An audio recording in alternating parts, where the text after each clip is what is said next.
faster. Go. Where's your toy? Where's your toy? Where's your toy?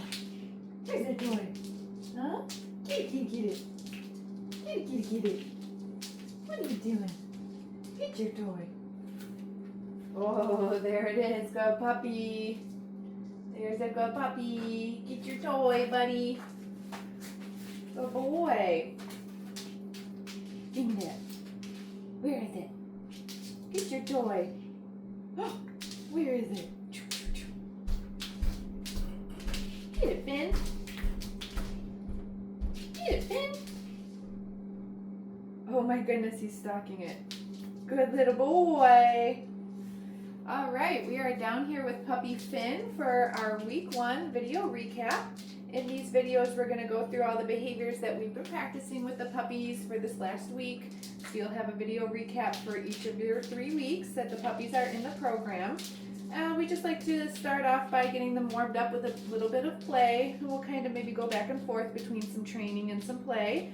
We want to keep it fun for the puppies and low-key. These are just little babies, right?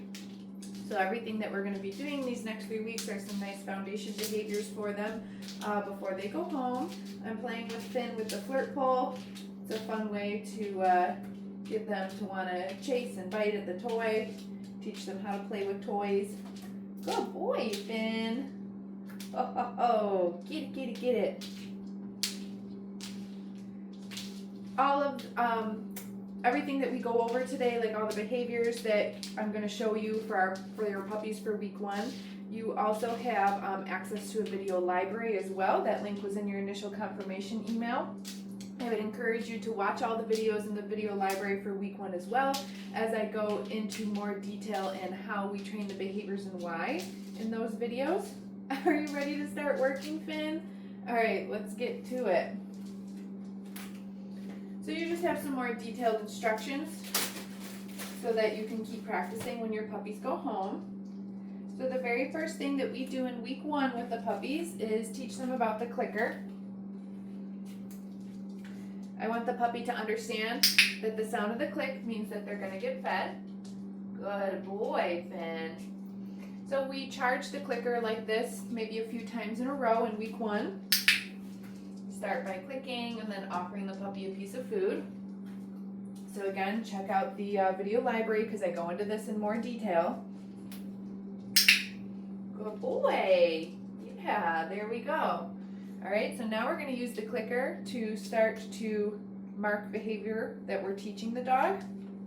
So we're going to move into following a food lure. When I want the puppy to follow a food lure, I'm going to hold the food against my flat palm underneath my thumb, just like this. This way, the dog can't bite at my fingers. He's going to want to lick the food under my thumb. So I'm going to show him that I have the food. He's attached. He's licking. I'm going to pull it out a little bit. And as he follows it, I'm going to mark that with the clicker and then go ahead and feed him that treat. I'll go back and forth between each hand, having him just stay connected, following the food lure. And then after a few steps, I just release my thumb and let him have that cookie. Good boy, Finn. You're doing such a good job. So once we have him following the food lure really nicely, we can pair this with his name. So we can start to teach the puppy what their name is as they're following the food lure. Finn. What a good boy. Yeah. So this is the very first step in teaching your puppy what their name is. Finn. Good job, buddy. And let's do that one more time. Finn. And sometimes I have the food in my left hand, sometimes I have it in my right hand, teaching the puppy to follow the food lure, both hands, both directions. Okay, so those are the first 3 things that we introduce the puppies in week 1. And then you'll get to see how we expand on all of these behaviors as the weeks progress. What a good job, buddy. Where's your toy? So now that we just did a few things, we're going to go back to a little bit of play because, again, we're going to be covering kind of a lot of stuff here. So I want to make sure that we're not doing too much too quickly with the puppy. I'm going to take a little play break. Finn loves the flirt pole. He loves that he can tug on it, and I just need to stand here and hold it. As you can see, this is almost kind of like on a bungee. So if he's tugging, I'm making sure that it's pointed away from me, because if he lets go, then the toy's gonna fly that way. You're strong for such a little baby. Look at you. The flirt pull is fun for dogs because they can tug. Like Finn is loving the tugging right now. If he does lose the toy, then I can flirt the toy all over the ground and then they can chase it again. Oh my goodness, you are so tough, Finn. Look at you. Oh my goodness. So now that I have it again, I can move it around on the ground, and that's fun for the puppy to chase too. Woo! And then I'll let him catch it again. And then we might do a little bit of tugging again. Yeah, there we go. To have it on not so much of a bungee, I can grab the line in the middle here so that if he does let go, it's not going to fly back at my face. That's another technique you can have. Okay, I'm going to steal it back from you. So I'm going to steal the toy away from Finn. We're going to move into our next couple of exercises. So I'm going to grab my clicker and my food here. The next thing that I'm going to show you is the hand target. So the hand target might look kind of similar to following a food lure because I'm going to start him on the food, but what makes it different is I'm going to disconnect my hand from the puppy. Okay, so that's our food lure, but then I'm going to say, Finn, touch.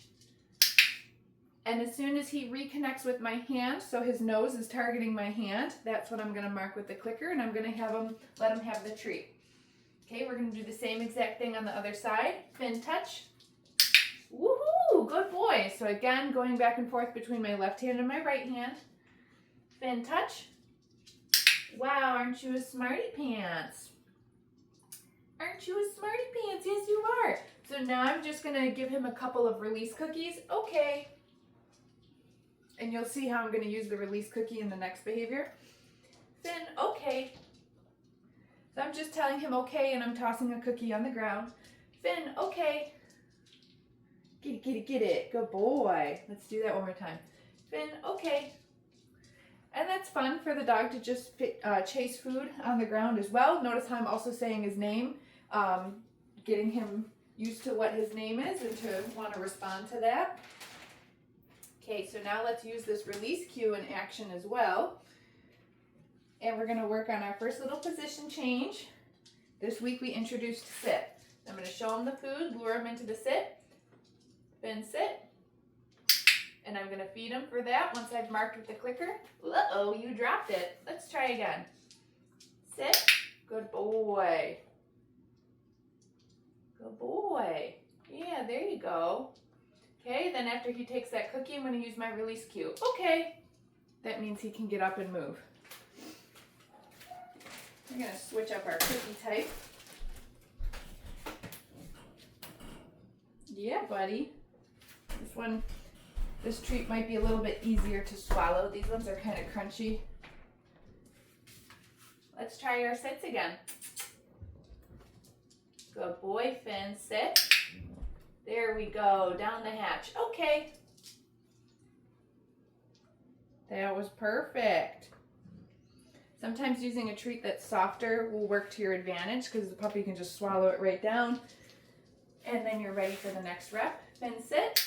Good dog. Okay. So right now we're just marking and feeding for a sit and then immediately releasing the puppy out of position. Let's do that one more time. Okay, we hook him on the food lure. Finn, sit. Wow, good job, buddy. Okay. Great. Let's do one more thing before we take another play break. So week 1, we also introduced the mat. The mat is going to turn into a stay type behavior, and you'll see how that progresses through the weeks. But for this week, we just focused on getting the puppies to get 4 feet on the mat, and then we mark that with the clicker, and we start to drop treats on there. So we just want to build value for the mat in week 1. We want the puppies wanting to go over to the mat. If they offer us sits and downs on the mat, great, but it's not required right now. After a few cookies, okay. I'm going to use that release cue again. Good job, buddy, for him to come off the mat. And then we're going to do that again a couple of times. You ready, Finn?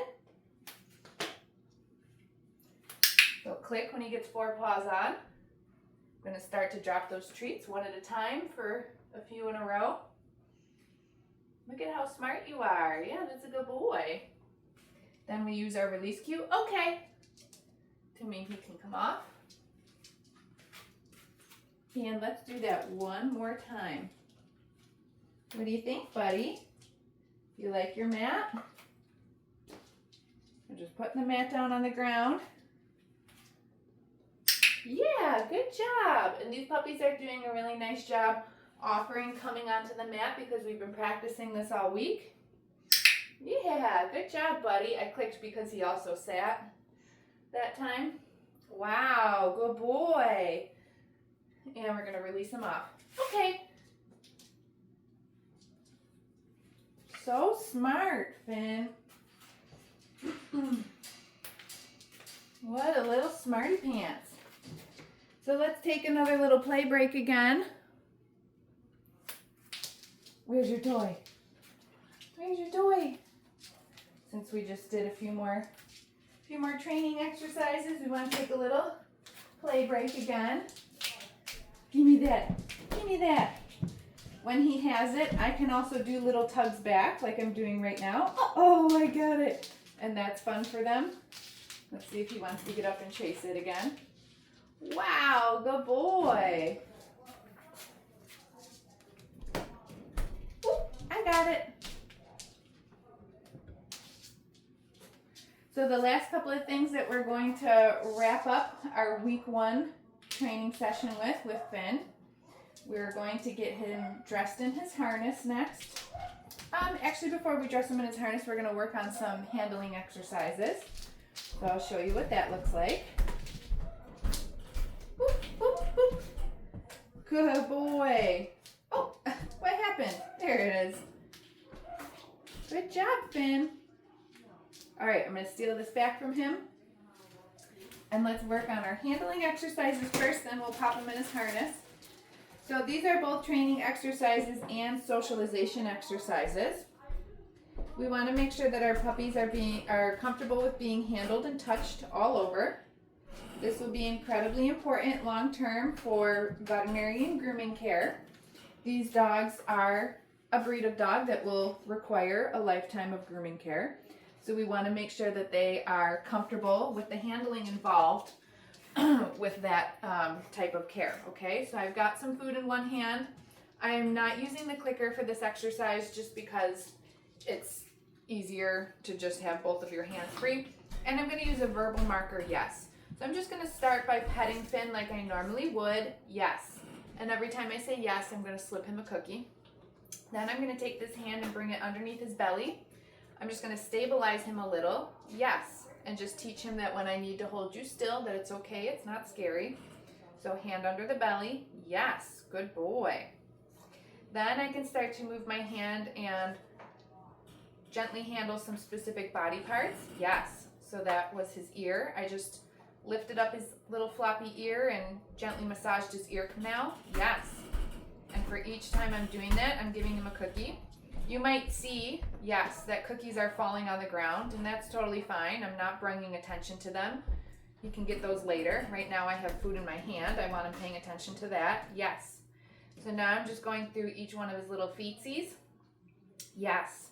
Gently picking up his foot and massaging his toes. Yes. This is going to get your puppy ready for handling for nail trims and things. Yes. I gently lift up his tail. Now I'm going to use that release cue again. Okay. I'm going to release him out. Let him have that final cookie. It's right there, Stinky. And any of these cookies that I had dropped on the ground, I just picked up. Like he didn't even notice that they were there, right? I didn't want to draw attention to him, to the cookies on the ground while I was doing the handling exercises because that would have taken away from the training exercise, right? So pick these up off the ground. What a good boy. He did so good for his handling. Let's get him dressed in his harness now. You think you're an extra small. You're not an itty bitty. You're just a kind of itty bitty. All right, so another one of the things that we want to socialize our dogs to early on is any type of walking gear that we're going to be using with them. These puppies are already wearing a small flat collar, which they've gotten pretty used to. But we're going to get Finn dressed in his harness now. There are a million different types of harnesses on the market. I believe that Lisa will send you home with this type of harness, but your puppy may grow out of it fairly quickly. Okay, so I find the easiest way to get the puppy dressed in these step-in style harnesses is to hold the puppy, get their feet through first, then do the Velcro, and then the clip. Okay, so you could see there was minimal conflict of Finn getting dressed in his harness right now. Then once he's dressed, sometimes the puppies act like they're like in a little straight jacket if it's the first time that they're ever wearing a harness. I will say that on Monday when I got all the puppies dressed in their harnesses, I was pretty impressed. These puppies seem to not really mind their harnesses so much, and they're moving around pretty good right away. So I like to get the puppies dressed in their harness if you're going to be using one, you know, maybe like once a day, even when you're not walking them, just so they get used to the body handling of getting it on and taking it off. And then I'll just play with them, right? So I pulled the flirt pole back out again. And he's like maybe getting a little tired, so he's mildly interested in the flirt pole right now. You just want pets and snuggles. Yeah, you're so cute. You can also just take some food and toss that around too. We can do some release cookies again. Maybe he'll like that. But I just want the dog to get moving and grooving in their gear so that they're not finding any conflict in it. Okay, where's that cookie? Get it. And they realize that they can walk normally when they're in a harness or whatever it is that you're going to be using. Okay. Like I said, there's so many different types of harnesses on the market. Okay. I had a small dog for a while and I really liked the harnesses that slipped over the top of her head for that particular dog. Every dog is different though. Your dog may continue to do well in this style of harness. Okay. But you might experiment as your puppy gets bigger or older and they grow out of the one that they go home with. Okay. All right, I think that's everything. So again, make sure that you check out the video library after watching your recap video. If you have any questions, you're welcome to shoot us an email. Finn, were you a good boy? Yeah, come here, buddy. And we'll see you next week for your week 2 recap.